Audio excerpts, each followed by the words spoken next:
নমস্কাৰ আজি হবিয়ালৈ মই শান্তনু মহন্তই স্বাগতম জনাইছো আজি কৃষ্ণ জন্মাষ্টমী গতিকে সমগ্ৰ ৰাজ্যতে ভক্তি ৰস দেখিবলৈ পোৱা গৈছে সকলোতে কৃষ্ণ বন্দনা গতিকে আজি প্ৰাগ নিউজৰ ষ্টুডিঅটো কৃষ্ণ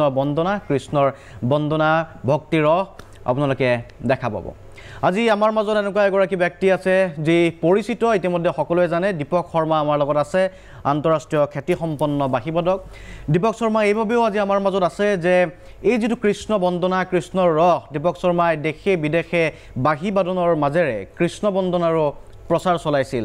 বিদেশৰ লোককো কৃষ্ণ সম্পৰ্কে এই বাঁহীৰ সুৰৰ মাজেৰে অৱগত কৰিছিল গতিকে বিদেশত কি ধৰণৰ অভিজ্ঞতা আছিল আৰু কৃষ্ণ ৰস কি ধৰণে বাহিৰে আজি বিয়পি পৰিব দীপক দাই হেয়া আমাক দেখুৱাব আমাৰ বাদ্যযন্ত্ৰত সহযোগ কৰা আমাৰ বাদ্য শিল্পীসকলকো মই স্বাগতম জনাইছো আৰু দীপক শৰ্মাৰ পৰাই মই আৰম্ভ কৰিব বিচাৰিছো সমান্তৰালভাৱে মই উল্লেখ কৰিম যে এই মুহূৰ্তত গুৱাহাটীৰ ইস্কন ৰঙীন হৈ আছে দলগোবিন্দৰ বিখ্যাত যি কৃষ্ণ মন্দিৰ তাতো এক সুন্দৰ পৰিবেশ আধ্যাত্মিক পৰিবেশ ভক্তৰ সমাগম আমি আপোনালোকক ঠায়ে ঠায়ে সেই সমূহ অঞ্চললৈ লৈ যাম দেখুৱাম পৰিবেশসমূহ আজি আমাৰ মাজত থাকক ভক্তি ৰসৰ মাজত বিলীন হ'ব পাৰিব মই দীপক শৰ্মাৰ ওচৰলৈকে আহিব বিচাৰিছো দীপক দা আপোনাৰো 50 বছৰ আজি এই কৃষ্ণ জন্মাষ্টমীতে আমি এই কথাটো দৰ্শকসকলক জনাব বিচাৰিছো যে বাহিৰ হাতত লৈ 50 বছৰ অতিক্ৰম কৰিলে 50টা বছৰ নহয় জানো হয় হয় গতিকে 50টা বছৰত আজি কৃষ্ণ জন্মাষ্টমীৰ দিনাখন মই প্ৰথমতে উল্লেখ কৰিছিলোঁ দেশে বিদেশে বাঁহীটোৰ জৰিয়তে আপুনি বিভিন্ন সোৱাদ দৰ্শকক দিছে কিন্তু ভক্তি ৰসো আপুনি দিছে আধ্যাত্মিক বা শ্ৰীকৃষ্ণৰ লীলা সম্পৰ্কে বিদেশত হয়তো আপুনি বাঁহীৰ মাজেৰে শুনাইছে কেনেকুৱা অভিজ্ঞতা আছিল মানে কি বিদেশতো তাৰমানে এনেকুৱা ধৰণৰ কথা আছে অসম হওক ভাৰতবৰ্ষত এইটোতো অনন্য কথা এটা আজি মথুৰাই হোক বা আমাৰ ইস্কনে হোক ইস্কনটো গোটেই পৃথিৱীৰ এটা অৰ্গেনাইজেশ্যন য'ত আমেৰিকাৰ পৰা আদি কৰি গোটেই পৃথিৱীত আছে কিন্তু জাৰ্মানীটো বা ছুইজাৰলেণ্ডো হওক বিভিন্ন ধৰণৰ তাৰমানে তেওঁলোকে তাৰমানে কৃষ্ণ বন্দনা কৰি গোটেই বিদেশী মানুহবিলাকে এতিয়া মানে ভক্তিৰসত বিলীন তাৰমানে আৰু সঁচা কথা ক'ব লাগিলে বিদেশতো তাৰমানে আজি জন্মাষ্টমী ঠিক একেদৰেই পালন হৈছে তাৰমানে আৰু আপুনি যেতিয়া অনুষ্ঠান পৰিবেশন কৰে এই ধৰণৰ কৃষ্ণ বন্দনা বাহিৰ সুৰতে পৰিবেশন কৰিছে বিদেশত কৰিছে বহুত পাৰ কৰিছোঁ মই আৰু ইস্কনটো তাৰমানে এনেকুৱা ইণ্টাৰনেশ্যনেল এটা অৰ্গেনাইজেশ্যন গোটেই পৃথিৱীত ইমান সুন্দৰকৈ তাৰমানে তেওঁলোকে তাৰমানে এই দৰ্শন শ্ৰীকৃষ্ণৰ যি দৰ্শন সেই দৰ্শনটোক আদৰি লৈছে বুকুত আৰু আমাৰ গৰ্ব হয় ভাৰতীয় হিচাপে যে এনেকুৱা অনুষ্ঠানত আমি যেতিয়া প্ৰগ্ৰেম কৰোঁ তেতিয়া ভাল লাগে ঠিক আছে গতিকে আমি কথা পাতি যাওঁ আপোনাৰ 50 বছৰীয়া যাত্ৰা সম্পৰ্কে কথা পাতিম শ্ৰীকৃষ্ণৰ বন্দনাৰে আমি আৰম্ভ কৰিব বিচাৰিছোঁ অনুষ্ঠান মই এটা প্ৰথম অসমৰ পৰাই যাওঁ যে আমাৰ গুৰুজনাৰ এটা এনেকুৱা ধুনীয়া সুললিত কণ্ঠৰ যে গোপালে কি কৰিলো এই বৰগীত এটা আছে তাৰে দুটা কলি মই প্ৰথম বজাই ৰাসৰ গীত বজাম অসমৰ তাৰপিছত আমি লাহে লাহে ঠিক আছে তেওঁৰ মানে বালকৃষ্ণৰ পৰা আৰম্ভ কৰিম আমি যেটো জন্ম হ'ব আজি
গৰ্ব হয় যে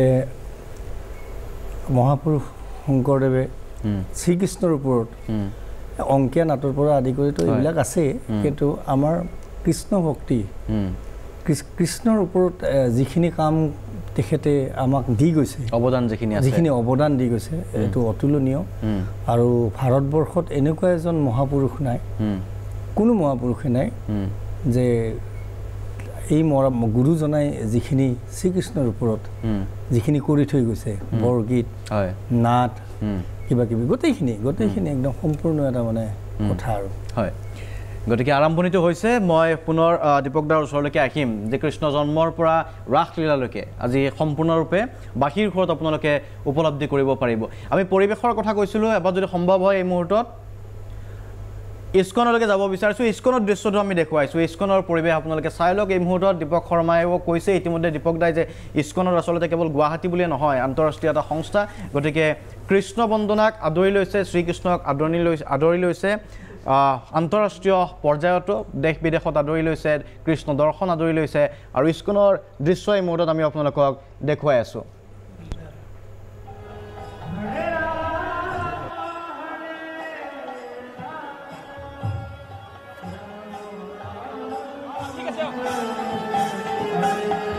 ঠিক আছে, আহিছোঁ।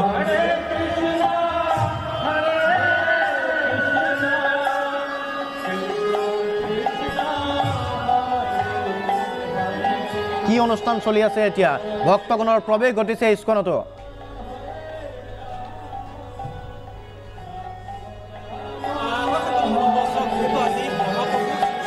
জন্মাষ্টমী আৰু জন্মাষ্টমী উপলক্ষে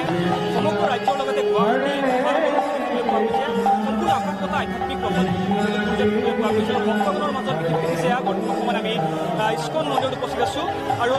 ইস্কন মন্দিৰৰ সামগ্ৰিক দৃশ্য ইতিমধ্যে আমি দেখুৱাইছোঁ। আৰু এয়া হৈছে বৰ্তমান সময়ত আপোনালোকে বিভিন্ন ঠাইৰ পৰা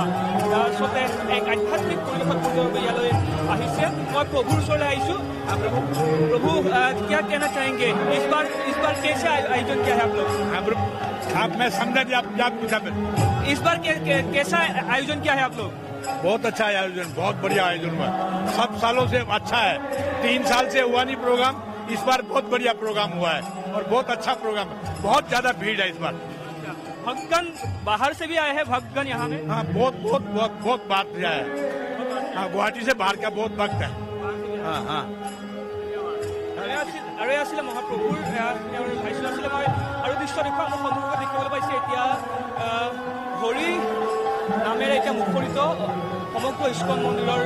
চৌপাশ। আৰু দেখিবলৈ পাইছে বৰ্তমান এনেদৰে এতিয়া ভিৰ কৰিছে সেই ভক্তগণে। আৰু মোৰ সতীৰ্থ সাংবাদিক ৰিম্পুৱে দেখুৱাইছে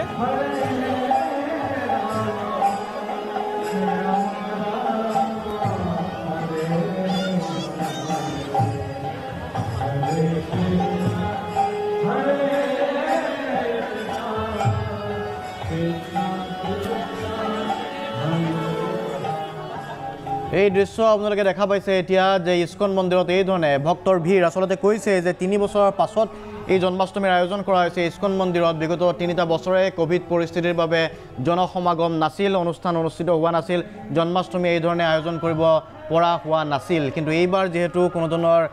প্ৰতিবন্ধকতা নাই আৰু সেইবাবেই এইবাৰ স্বাভাৱিকভাৱে ভক্তগণ ওলাই আহিছে আৰু ইস্কন মন্দিৰত দেখিবলৈ পোৱা গৈছে, এই মুহূৰ্তত শুনিবলৈ পোৱা গৈছে হৰে কৃষ্ণ হৰে ৰাম ধ্বনি। এই দৃশ্য আমি আপোনালোকে দেখুৱাই থাকিম, দৌল গোবিন্দলৈকে লৈ যাম। কিন্তু পুনৰ আহিব বিচাৰিছোঁ ষ্টুডিঅ'ৰ মজিয়ালৈ। দীপক দা, ইতিমধ্যে আপুনি কৈছিল যে ইস্কনত কি ধৰণৰ পৰিৱেশ আমি দেখা পাইছোঁ যে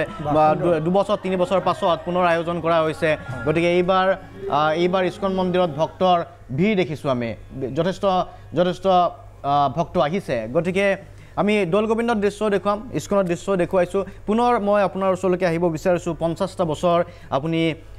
বাৰ্ষিক লৈ কটালে বা বাৰ্ষিৰ লগতে 50টা বছৰ অতিক্ৰম কৰিছে। এই যাত্ৰা সম্পৰ্কে কিছু ক'ব নেকি? তাৰ পাছত আমি পুনৰ কৃষ্ণ বন্দনালৈ আহিম। আচলতে মই যেতিয়া সৰু আছিলোঁ, 5 বছৰ বয়স, তেতিয়া তাৰমানে কি হৈছে, মই গাঁৱত আছিলোঁ। মোৰ গাঁও পানীগাঁও বুলি নলবাৰীৰ এখন সৰু গাঁও, নলবাৰী ডিষ্ট্ৰিক্টৰ। তেতিয়া তাৰমানে কি আমাৰ ঘৰত মা বা দেউতাহঁতে অকণমান লোকগীত মায়ে বিয়াৰ গীত তিয়াৰ গীত গাইছিলে। আৰু দেউতাই সদায় পুৱা ৰাতি উঠিয়েই তাৰমানে সেই সময়ৰ আমাৰ গুৰু প্ৰভাত শৰ্মা ছাৰৰ মানে লোকগীতবিলাক গায় আৰু সেই সময়তে হিট পাপ মই যেতিয়া একদম সৰু 5 বছৰ বয়স আৰু সেই সময়ত তাৰমানে কান্দে হৰিণী পহু হওক প্ৰভাত শৰ্মা ছাৰৰ বা শংকৰে বোলে বাণী এইবিলাক তাৰমানে শুনি থাকোঁ আৰু এটা দেউতাই খুব ডাঙৰ ৰেডিঅ' তাকে নিছিলে আৰু গাঁওখনৰ ভিতৰতে প্ৰথম ৰেডিঅ' আৰু যেতিয়াই মই তেতিয়া একো নুবুজোঁ কিন্তু যেতিয়া ৰেডিঅ'টো মানে চলাই দিওঁ তেতিয়া তাৰমানে আইদৰ বুলনি কল্পতৰু সুৰৰ কৰণী এইবিলাক আহি থাকে বুধবৰীয়া নাটক অনুষ্ঠান আৰু গোটেই মানুহবিলাকে ভিৰ কৰে মস্ত ডাঙৰ ৰেডিঅ' ফোন বুলি পৰিৱেশ আছিল আৰু ৰেডিঅ'ই তেতিয়া একমাত্ৰ মিডিয়া আৰু আমি শুনি শুনি মানে এনেকুৱা বাহিৰ প্ৰতি আকৃষ্ট হ'লোঁ নাটকৰ মাজে মাজে ধুনীয়া ধুনীয়া যেতিয়া মানে তেতিয়াতো আমি একোৱেই নাজানো কিন্তু তেতিয়া পণ্ডিত হৰিপ্ৰসাদ চৌৰচীয়া পিছৰ বয়সত মই গুৰু হিচাপে পাইছোঁ তেখেতক তেতিয়া তাৰমানে এনেকুৱা এটা পৰিৱেশ যে আৰু সেই সময়ত তাৰমানে গীটাৰো নাই কীবৰ্ডো নাই একোৱেই নাই কেৱল ইজি এভেইলেবল ইনষ্ট্ৰুমেণ্ট অকল ফ্লুট মানুহে নলবাহ কাটি পেলাই হেৰি কৰে আৰু নিজে বনাই লয় আমাৰ এটা বকুল এডাল আছিলে সেই বকুলডালৰ তলত মানে এখন বাঁহৰ চাং পাতে গৰম দিনত আমি মানে মই তাতে বাঁহী বজাই থাকোঁ 5 বছৰ বয়সত আজি সঠিক 50 বছৰ হৈছে আজিৰ দিনটোতে 50 বছৰ পূৰা সেই যে আৰম্ভ কৰিছোঁ বাঁহীৰ সুৰ তেতিয়া মাৰ বিয়াৰ গীতবিলাক তোলোঁ লোকগীতবিলাক উঠাওঁ সেনেকৈ তাৰমানে আৰম্ভ হৈছে প্লাছ মই 5 বছৰ 6 মাহ তেতিয়া তাৰমানে আমাৰ পাঠশালা স্কুলত তাৰমানে এখন কেন্দ্ৰীয় মিটিং হয় আৰু সিদিনাখন তাৰমানে আমাৰ স্কুলখনত প্ৰত্যেক স্কুলত হয় সিদিনা হয় আমাৰ স্কুল ছুটি আৰু আমাৰ স্কুলত যদি হয় বেলেগ আৰু এছআই আহিব এনেকৈ নাই তে মোৰ জীৱনৰ প্ৰথম 5 বছৰ 6 মাহত মই প্ৰথম প্ৰগ্ৰেম কৰিছোঁ মানে ইয়াতে বিহামপুৰ বালক প্ৰাইমাৰী স্কুলত আপোনাৰ বয়স এতিয়া 5 বছৰ 6 মাহ 5 বছৰ 6 মাহত কৰিছে এই শিশু কৃষ্ণই আৰু শিশু কৃষ্ণই যি ধৰণে বাঁহী বজাইছিল আৰু তেতিয়া কিন্তু আনুষ্ঠানিকতা নাছিল শিক্ষা নাছিলে ঠিক আছে মই আপোনাৰ পৰা আৰু বহু কথা জানি যাম এই কাৰণ দীঘলীয়া যাত্ৰা এটা 50 বছৰীয়া যাত্ৰা আৰু বহু কথা ওলাব বিদেশ যাত্ৰাৰ কথা ওলাব কি ধৰণে অভিজ্ঞতা আছিল কিন্তু কিছু যদি আপুনি বাঁহীৰ মাজেৰে পুনৰ কৃষ্ণ বন্দনা শুনাব বিচাৰে দৰ্শকসকলক মানে গোটেই অসমত এটা কি এটা ৰাস হওক জোলান যাত্ৰা হওক বা ফাকুৱা হওক এইবিলাক চব মই ফাকুৱাৰ এটা কম্পজিশ্যন বাৰু ঘৰত বজাম চব কৃষ্ণ ৰিলেটেড যেনেকৈ আমাৰ বৰগীতৰ পৰা আদি কৰি অসমত এনেকুৱা ঠিক বাহিৰতো এনেকুৱা থাকে যে ফাকু বুলি ক'লে বেনাৰসেই হওক লক্ষ্ণৌই হওক মানে বিহাৰেই হওক বা ঝাৰখণ্ডেই হওক মানে মানুহ পাগল এইকাৰণে পাগল তাৰমানে ফাকুৰ এটা এনেকুৱা মানে কৃষ্ণ ৰিলেটেড যে ৰংগে চাৰে গুলাবী সোণাৰিয়াৰে মহে মাৰে নজৰিয়া চাবৰিয়াৰে খুব ধুনীয়া ধুনীয়া তাৰমানে কম্পজিশ্যন আছে এইবিলাক হিন্দীত ঠিক তেনেদৰে আমাৰো আছে ৰাসৰ ৰাসৰ এটা সুৰ অকণমান বজাইছোঁ মাজুলীত হয় ৰাস আমাৰ নলবাৰীত হয় তাৰপিছতে আমাৰ হাউলিত হয় ইমান ধুনীয়া পলাশবাৰীত হয় সেই ৰাসৰ সুৰবিলাক চব একেই অকণমান এনে বজাইছোঁ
এইদৰে আখৰ বন্দনা আমাৰ অসমত যি ৰাস অনুষ্ঠিত হয় আমাৰ মানে আমাৰ আকৌ অসমৰ মানে সুৰবিলাক অকণমান হয়তো বৰগীত বা লোকগীতৰ প্ৰভাৱ এটা থাকে আনকি জিকিৰতো আছে এইটো হয় জিকিৰ জাৰিতো আছে অসমীয়া সমাজৰ সুৰবিলাক অকণমান পেণ্টাটনিক হয় গতিকে এই সুৰটো পুৰা ৰাসত মাজুলীত বা যিকোনো কৃষ্ণ উপজিলা এই গীতটিৰ সুৰটো মানে গোটেই অসমত খুব বিখ্যাত মানে খুব বিখ্যাত গতিকে থলুৱা কিছু প্ৰভাৱ নিখনকে থাকে সেই প্ৰভাৱো দেখিবলৈ পোৱা গৈছে আমি অনুষ্ঠান অব্যাহত ৰাখিম আৰু বহু এই ধৰণৰ সুৰ আপোনালোকে শুনিব আমি লগে লগে ইস্কন আৰু ঢোল গোবিন্দলৈ লৈ যাম কিন্তু সময় আছে একসমুহ বাণিজ্যিক বিৰতিৰ উভতি আহিছোঁ অনুষ্ঠানৰ পৰৱৰ্তী অংশলৈ এবাৰ আমি আপোনালোক লৈ যাব বিচাৰিছোঁ দৌল গোবিন্দলৈকে উত্তৰ গুৱাহাটীৰ দৌল গোবিন্দ তাতো এটা সুন্দৰ পৰিৱেশ বিৰাজ কৰিছে কৃষ্ণ জন্মাষ্টমী উপলক্ষে আমাৰ সতীৰ্থ সাংবাদিক নিতুপন উপস্থিত আছে নিতুপন কি পৰিৱেশ কি ধৰণে দৌল গোবিন্দ মন্দিৰত ভক্তই ভিৰ কৰিছে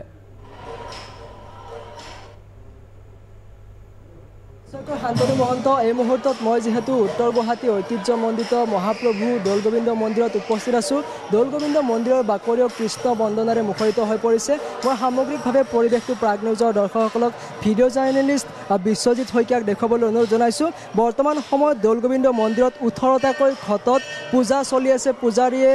কৃষ্ণৰ জন্মাষ্টমী উপলক্ষে 18টাকৈ ঘটত তেওঁলোকে পূজা অৰ্চনা কৰিছে যাতে ৰাজ্যবাসীৰ মংগল কামনা হয় আৰু এনেদৰেই আধ্যাত্মিক পৰিৱেশত বিলীন হৈছে উত্তৰ গুৱাহাটীৰ ঐতিহ্যমণ্ডিত মহাপ্ৰভু দৌল গোবিন্দ মন্দিৰৰ বাকৰি আৰু আনফালে যদি দেখিবলৈ পোৱা যায় নাগাৰ নাম পৰিৱেশন হৈছে নাম প্ৰসংগৰে এক সুন্দৰ পৰিৱেশৰ সৃষ্টি হৈছে মই মন্তব্য ল'বলৈ যত্ন কৰিম যিহেতু মন্দিৰ পৰিচালনা সমিতিৰ বিষয়ববীয়াসকল আছে তেওঁলোকে কেনেদৰে এই যি কৃষ্ণ জন্মাষ্টমী উদযাপন কৰিছে যিহেতু প্ৰতি বছৰে উত্তৰ গুৱাহাটী মহাপ্ৰভু দৌল গোবিন্দ মন্দিৰত জন্মাষ্টমী উদযাপন কৰা হয় এইবেলি কেনেদৰে আপোনালোকে উদযাপন কৰিছে কি বিশেষ মাহাত্য আছে মহাপ্ৰভু দৌল গোবিন্দ মন্দিৰত কৃষ্ণ জন্মাষ্টমী উপলক্ষে হয় কৃষ্ণ জন্মাষ্টমীৰ উপলক্ষে নহয় দৌল গোবিন্দ মন্দিৰত সকলো চাৰিওতে আমাৰ বিশেষ গুৰুত্ব আছে জন্মাষ্টমী এইবাৰ আমাৰ সপ্তমীযুক্ত অষ্টমী কৰে ৰোহিণী নক্ষত্ৰ মিলি অষ্টমীযুক্ত নৱমী কৰে সপ্তমীযুক্ত অষ্টমী নকৰে কিন্তু এইবাৰ ৰোহিণী নক্ষত্ৰ নাই কাৰণে অষ্টমীতে অষ্টমী কৰিব মহাপুৰুষ দৌল গোবিন্দ বা কৃষ্ণৰ জন্ম উৎসৱ পালন কৰা হৈছে ইয়াৰ বিশেষ মাহাত্য আছে আমাৰ ঘটৰ মণ্ডপৰ কেউপিনে 18টা ঘট আছে এই 18টা ঘটত আমাৰ এই ঘটকেইটাত কি আছে ঋষিবিলাক যিবিলাক আছে ঋষিবিলাকৰ পত্নী আছে সেইবিলাকক পূজা কৰি পেলাই আমাৰ ইয়াতে হোম হ'ব হোম হোৱাৰ পিছত আমাৰ জন্মাষ্টমীৰ যিখিনি কৰিবলগীয়া আছে সেইখিনি কৰিব এয়া আমাৰ বিশেষত্ব কিন্তু ইয়াৰ লগতে আমাৰ বাপুৰি যিখিনি কৰ্ম কৰে তাৰ লগতে আমাৰ ভাগৱতো পাঠ হয় ভাগৱতৰ দশমৰ যিখিনি স্কন্ধ আছে সেইখিনি কৃষ্ণ জন্মলৈকে আমাৰ গোটেইখিনি পাঠ হয় সেই কৰ্মটো অলপ আগতে হৈ গ'লেই তাৰপিছত এতিয়া আমাৰ বাপুসকলে মণ্ডপৰ গোটেই পিনে যিখিনি আছে ঋষি মুনিসকলৰ ঘট সেইখিনিত পূজা কৰি আছে এইখিনি আমাৰ যেহেতু দিনজোৰা কাৰ্যসূচীৰে মহাপ্ৰভু দৌল গোবিন্দ মন্দিৰত কৃষ্ণ জন্মাষ্টমী উদযাপন কৰা হৈছে দৌল গোবিন্দ মহাপ্ৰভুক মূল মণ্ডপৰ পৰা বাহিৰলৈ উলিয়াই তেওঁক পূজা অৰ্চনা কৰা হৈছে আনফালে মই মন্তব্য ল'বলৈ যত্ন কৰিম যিহেতু কৃষ্ণ জন্মাষ্টমী উপলক্ষে দৌল গোবিন্দ মন্দিৰত এক সুন্দৰ পৰিৱেশৰ সৃষ্টি হৈছে কি ক'ব বিচাৰিব এইটো আমাৰ পৰম্পৰাগতভাৱে কৰি আছোঁ আৰু আজি বিভিন্ন নিয়ম কানুনৰ মাজেৰে আমি ভগৱানক স্তুতি জনাইছোঁ তেখেতৰ জন্মাষ্টমীটো আৰু এইটো এটা আমাৰ কাৰণে বৰ সৌভাগ্যৰ কথা আমি এনেকুৱা ধৰণৰ এটা উৎসৱ পালন কৰিব পাই সেইকাৰণে ৰাইজৰ সহায় সহযোগিতা পাই আমি নিজেই ধন্য মানিছোঁ ধন্যবাদ মোৰ লগত বাইদেউ আছে কথা পাতিবলৈ যত্ন কৰিম দৌল গোবিন্দ মন্দিৰৰ আজি কৃষ্ণ জন্মাষ্টমীত কি ক'ব বিচাৰিব কৃষ্ণ জন্মাষ্টমী আমাৰ ডাঙৰ উৎসৱ এইটো ভাল লাগে কৃষ্ণ জন্ম পাই আমি আহোঁ গোটেইবোৰে সেৱা কৰোঁ তেওঁ মানে আমাৰ এই ৰাইজখন গোটেই মানে হেৰি কৰে সেৱা কৰে মানে আজি নাম চাম এইবোৰ হয় ভাল লাগে আৰু আমাৰ মানে উৎসৱটো নাম প্ৰসংগ চলি আছে মই প্ৰাগ নিউজৰ দৰ্শকসকলক নাম প্ৰসংগৰ মাজলৈ লৈ যাবলৈ যত্ন কৰিম যিহেতু নাম প্ৰসংগৰে এক আধ্যাত্মিক পৰিৱেশত বিলীন হৈছে দৌল গোবিন্দ মন্দিৰলৈ অহা ভক্তসকল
শ্ৰীৰামৰ কথা ৰাধিকাৰ বিশ্বাস নহয়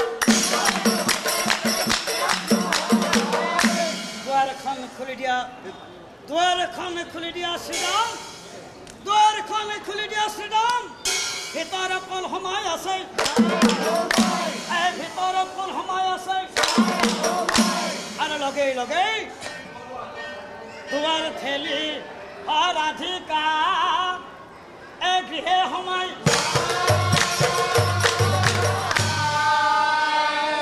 আৰু সেই গৃহৰ ভিতৰত আচৰিত কান্দয়ক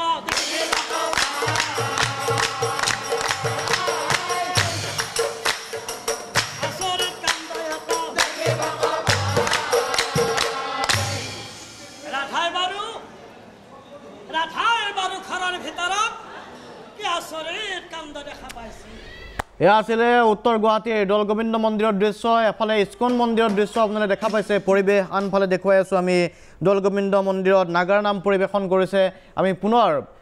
সম্ভৱ হ'লে আমি পুনৰ উভতি যাম কিন্তু তাৰ পূৰ্বে এবাৰ ষ্টুডিঅ'লৈ আহিব বিচাৰিছোঁ নাগাৰ নাম চলি আছে নাগাৰ নামৰ আমি মাজে মাজে দেখুৱাই যাম আপোনালোকক মই পুনৰ দীপক শৰ্মাৰ ওচৰলৈকে আহিব বিচাৰিছোঁ গতিকে নাগাৰ নাম আমি দেখা পাইছোঁ দৌলগোবিন্দ মন্দিৰতো মাহাত্ম্য এটা আছে আৰু তেওঁলোকে জনাইছে এটা বাহিৰ ঘৰলৈকে পুনৰ আহিব বিচাৰিছোঁ তাৰ পাছত আমি আপোনাৰ যাত্ৰা সম্পৰ্কে পুনৰ কথা পাতিম এইবাৰ আমি কৃষ্ণ বন্দনা কি ধৰণে আপুনি দেখুৱাব বিচাৰিব ঠিক আছে ভাৰতবৰ্ষত আমি যেনেকৈ অসমত ৰাসৰ গীত বা বৰগীত কৃষ্ণক লৈ মানে হেৰি ঠিক এনেকৈ ভাৰতবৰ্ষত বিভিন্ন ঠাইত যেনেকৈ বেনাৰস বিশেষকৈ তাতে চৈতী আছে বেনাৰসৰ বিভিন্ন বন্দিছ আছে মোৰ মানে খুব প্ৰিয় এটা মানে গীত তেওঁৰ তাৰ মানে এটা বন্দিছ যে ৰংগেশাৰে মানে ফাকুৱাৰ গীত জন্মাষ্টমী আৰু ফাকুৱা জুলন যাত্ৰা চব তেওঁক লৈ ৰিলেটেড কৃষ্ণক লৈ ৰিলেটেড গতিকে শোভা গুট্টুজি তেখেতে মানে এইটো গাইছিল যে ৰংগেশাৰে গুলাবী সোণাৰিয়াৰে মোহে মাৰে নজৰিয়া চাবৰিয়াৰে খুব সুন্দৰ এটা মই গতিকে এইটো বজাবলৈ চেষ্টা কৰিছোঁ ঠিক আছে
ধন্যবাদ, খুব সুন্দৰ। দেৱদা, আৰু এইখিনিতে এটা কথা আমি দেখুৱাই গৈছোঁ, কৃষ্ণ বন্দনা কৰি যাওঁ। আপুনি কৈছে যে 50টা বছৰ অতিক্ৰম কৰিলে বাহিৰলৈ, আপুনি বাহিৰলৈও গ'ল, দেশৰ বাহিৰতো থাকিলে বা অন্য প্ৰান্ততো বজালে, তাৰপাছত আকৌ অসমলৈ উভতি আহিলে। ভাল লগা সময়ছোৱা কোনখিনি আছিল? আপুনি নিজৰ এই 50 বছৰীয়া যাত্ৰাৰ কোনটো সময় আপোনাৰ ভাল আছিল বুলি ভাবে? আচলতে মানে মেচিউৰিটি যেতিয়া আহি যায়, মানে আগতে যেনেকুৱা মই এটা উদাহৰণ দিওঁ, যেতিয়া মই সৰু আছিলোঁ, বুকুলৰ তলত বাঁহী বজাওঁ, তেতিয়া ভাবিছিলোঁ যে মোক নাটকত মাতে কেতিয়াবা, গাঁৱৰ বা কোৰাছত বজাবলৈ মাতে, বা কেতিয়াবা সৰু সৰু ফাংচনত কিবা এটা লোকগীতে বজাই দিলোঁ বা স্কুলত বজালোঁ, তেতিয়াও ভাল লাগিছিলে। তাৰপিছত হাইস্কুল পালোঁ, হাইস্কুলত কম্পিটিশ্যন কৰা হ'লোঁ, কেতিয়াবা প্ৰাইজ পাওঁ, সেই মুহূৰ্তবিলাকো ভাল লাগে। কলেজ, যেতিয়া মই কমাৰ্চ কলেজত পঢ়োঁ, মানে গাঁৱৰ পৰা আহি কমাৰ্চ কলেজত এডমিশ্যন ল'লোঁ 1984, তেতিয়াও ছাৰহঁতে ইমান মৰম কৰে যে আকৌ কোৰাছ বনাব দিয়ে আমাক, তাতে আকৌ কেতিয়াবা গানো গাওঁ, বাঁহীও বজাওঁ, সেইটো পৰিৱেশো ভাল লাগে। সেইটো পৰিৱেশো ভাল লাগে। তাৰপিছত ৰবীন্দ্ৰ ভাৰতীত যেতিয়া মই যাওঁ, সেই ৰবীন্দ্ৰ ভাৰতীত ইউনিভাৰ্চিটিত যেতিয়া মই মাষ্টাৰ ডিগ্ৰীৰ কাৰণে গৈছিলোঁ, তাত যেতিয়া মই বিভিন্ন ল'ৰা ছোৱালীৰ সুন্দৰ সুন্দৰ গীত, বা আমি গোল্ড মেডেলিষ্টৰ কাৰণে আমি কম্পিটিশ্যনতো যাওঁ, ইণ্টাৰ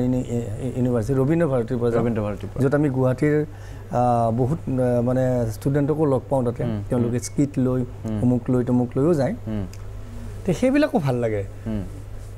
আৰু আচলতে কি, মিউজিকটো এটা এনেকুৱা মানে স্বচ্ছ বস্তু, মানে আজীৱন ভাল লাগি থাকে আৰু তাৰ হেঁপাহ নপলায়। আৰু সেইকাৰণে বোধহয় মানে এই কলা সংস্কৃতি, মানে সংগীতটোক তাৰমানে শ্ৰেষ্ঠ কলা বুলি এইকাৰণে উল্লেখ কৰা হৈছে যে ইয়াত মানে পাৰফেকশ্যন পাবলৈ ভাল লগাটো লাহে লাহে বাঢ়ি যাই থাকে, আৰু যিমানে শেষ নহয়। শিল্পীৰ কেতিয়াবা সফলতাৰ মাপকাঠি জোখা হয় যে এই সময়ছোৱাত শিল্পীগৰাকী যথেষ্ট সফল আছিল, তাৰ পাছত সেই সফলতাটো লাহে লাহে কমি আহিল। আপোনাৰ জীৱনতো তেনেকুৱা কেতিয়াবা ঘটিছে নেকি? নিজৰ অনুভৱ হয় নেকি যে এটা সময়ত আজিৰ পৰা 10 বছৰ আগত দীপক শৰ্মা বেছি সফল আছিল ব্যৱসায়িকভাৱে বা যিটো জনপ্ৰিয়তা, কিন্তু লাহে লাহে মোৰ কমি আহিল, তেনেকুৱা কেতিয়াবা অনুভৱ হয় নেকি জীৱনত? আচলতে সেনেকুৱা অনুভৱ মানে মোৰ নহয়, মানে মই যিহেতু ক্লাছিকেল মিউজিক কৰোঁ, তাৰমানে এই কথাটো তাৰমানে কমাৰ্চিয়েলি কি হয়, যেনেকৈ মই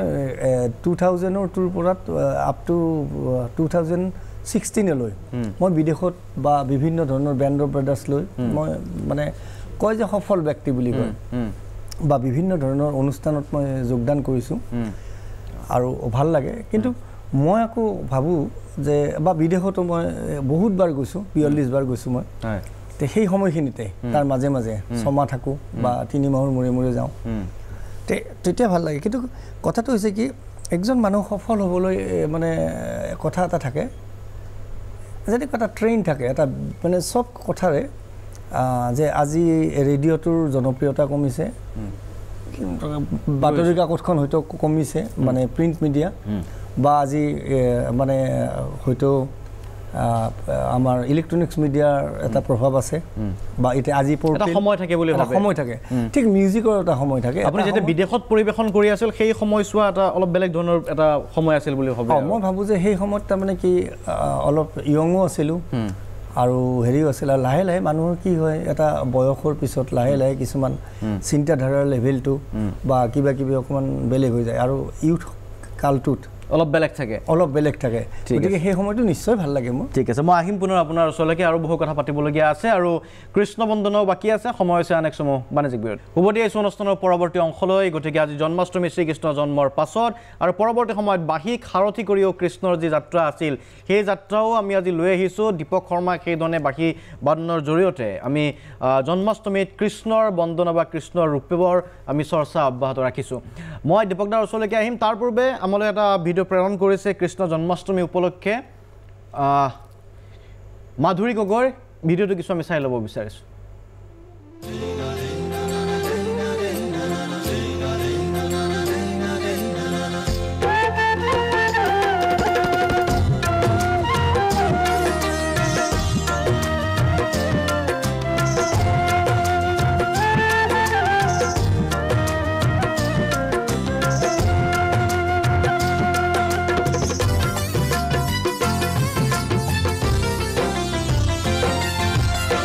নাম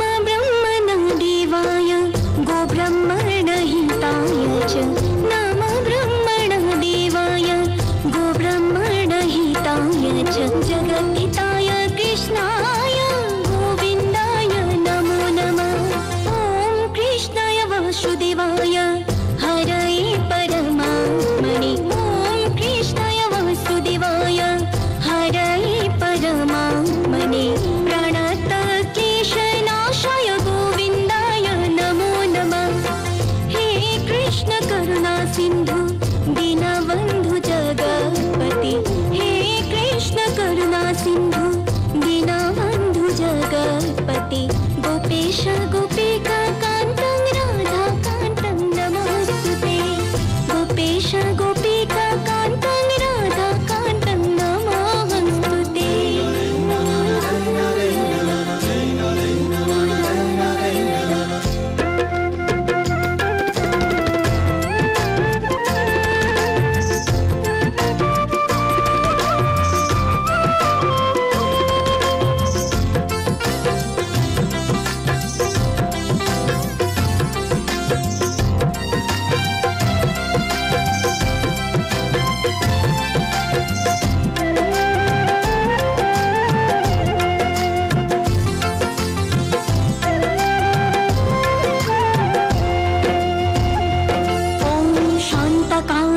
भुजगशयनं पद्मनाभं सुरेशं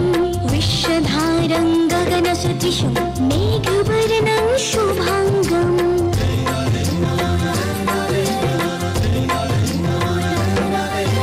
लक्ष्मीकान्तं कमलानयनं योगिर्विज्ञानगम्यं वन्दे विष्णुं भवभयहरं सर्वलोकैकनाथम् ॐ नमो नारायणम्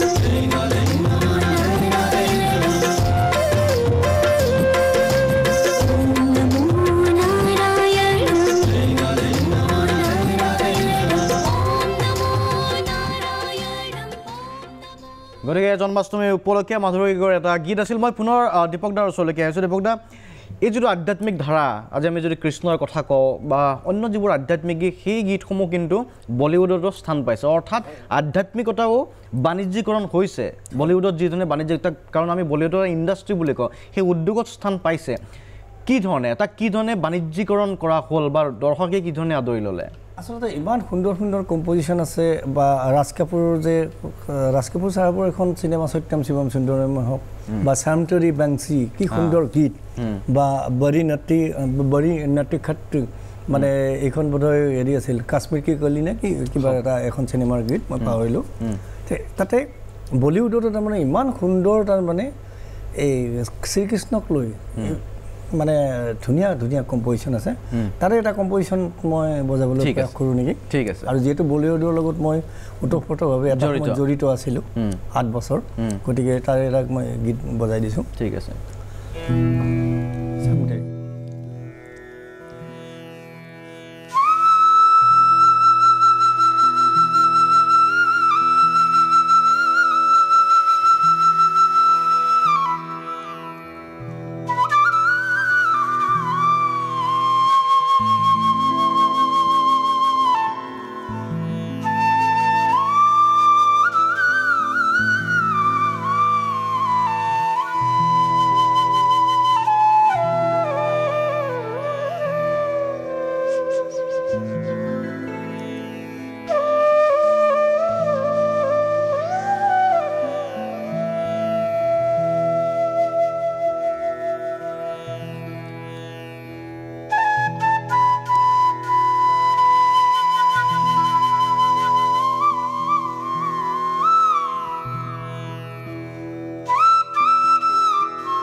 সুন্দৰ গতিকে বলিউডতো এই ধৰণে আধ্যাত্মিক গীত বা কৃষ্ণ বন্দনাই প্ৰতিষ্ঠা লাভ কৰিছিল এটা সব বাণিজ্যিক বিৰতি লৈ লৈছোঁ পুনৰ উভতি আহিম উভতি আহিছোঁ অনুষ্ঠানৰ শেষ অংশলৈ গতিকে আমি শ্ৰীকৃষ্ণ জন্মাষ্টমী উপলক্ষে কৃষ্ণৰ কথা পাতি আছোঁ দীপক শৰ্মা আজি আছে দীপক দেৱ বাকীৰ সুৰত আমি কৃষ্ণৰ সেই আবিৰ্ভাৱৰ পাছত কৃষ্ণ ৰাসলীলা সম্পৰ্কে আমি কথা পাতিছোঁ আৰু বিভিন্ন প্ৰসংগ আছে সমান্তৰালভাৱে এই কথাটোও কৈছোঁ আপোনাকো পুনৰবাৰ শুভেচ্ছা জ্ঞাপন কৰিছোঁ 50টা বছৰ অতিক্ৰম কৰিলে সংগীতৰ যাত্ৰাত আপোনাৰ এতিয়া জন্মদিন উপলক্ষে নলবাৰীত আপোনাৰ এটা বিশেষ অনুষ্ঠানৰ আয়োজন কৰা হৈছে নাট্য মন্দিৰত 23 তাৰিখে চিফুংদা আৰ্টিষ্টে আয়োজন কৰিছে আৰু বহুত কেইটা অৰ্গেনাইজেশ্যন আছে চ' একেলগে আপোনাক সম্বৰ্ধনা জনাব 50 বছৰীয়া যাত্ৰাৰ বাবে যি কি নহওক সমান্তৰালভাৱে আৰু এটা কথা আছে আপুনি কৃষ্ণ জন্মৰ পৰা আৰম্ভ কৰি ৰাসলীলা পৰ্যন্ত দেখুৱালে ৰাধা কৃষ্ণ যিটো জুতি সেই জুতিকো অসমেই নহয় উত্তৰ ভাৰতৰ বিভিন্ন প্ৰান্তত বিশেষভাৱে পালন কৰে গতিকে সুৰৰ মাজতো সেই জুতিটো পৰিস্ফুট হৈ পৰে নেকি হয় তাৰমানে এই ইমান সুন্দৰ এটা কম্পজিশ্যন আছে তাৰমানে তেওঁলোকে আমাৰ বেগম পাৰবিল চুনতালাজিও গাইছিলে এই বন্দিশটো মানে এটা ঠুমৰি যে ৰাধাই বিচাৰি ফুৰিছে শ্ৰীকৃষ্ণক যে কোন গলি গয়া শ্যাম কোনটো গলিত তই আছ এদিন মানে শ্ৰীকৃষ্ণ হেৰাইছে ক'ত গৈছে আৰু অকণমান দুষ্ট আছিল আমি জনামতে যে বালকৃষ্ণৰ পৰা আদি কৰি তেওঁৰ মাখন চুৰিৰ পৰা যিখিনি কাহিনী যিবোৰ আছে অকণমান দুষ্ট গতিকে ঠিক ইয়ং বয়সতো তাৰমানে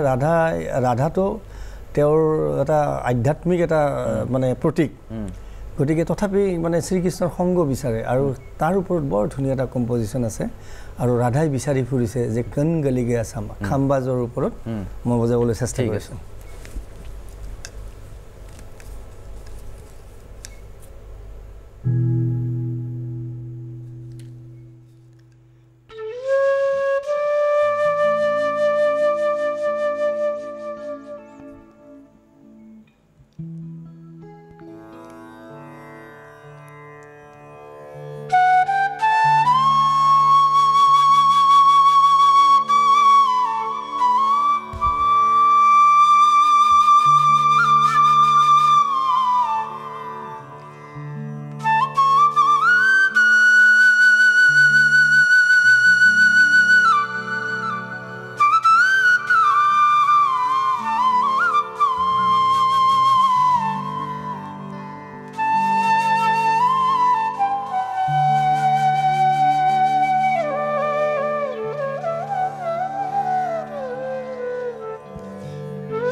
ধন্যবাদ দেৱদা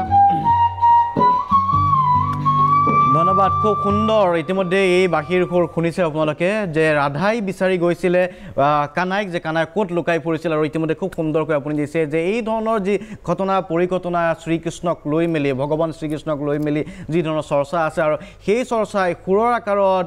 আজি বাঁহীৰ মাজেৰে নিগৰিছে আৰু শ্ৰীকৃষ্ণ বুলি ক'লে যিহেতু বাঁহীটোৰ কথা আমি পাহৰি নাযাওঁ আৰু সেইবাবে আজি বাঁহীৰ মাজেৰেই আমি কৃষ্ণ ৰস দিবলৈ চেষ্টা কৰিছিলোঁ আপোনাৰ আটাইকে ধন্যবাদ জ্ঞাপন কৰিছোঁ আমাৰ এই বিশেষ অনুষ্ঠানত উপস্থিত থকাৰ বাবে আৰু ইয়াৰ লগে লগে জন্মাষ্টমীৰ অসমবাসীক পুনৰবাৰ শুভেচ্ছা জনাই শান্তনু মহন্তই সবিশেষৰ পৰা বিদায় লৈছোঁ ধন্যবাদ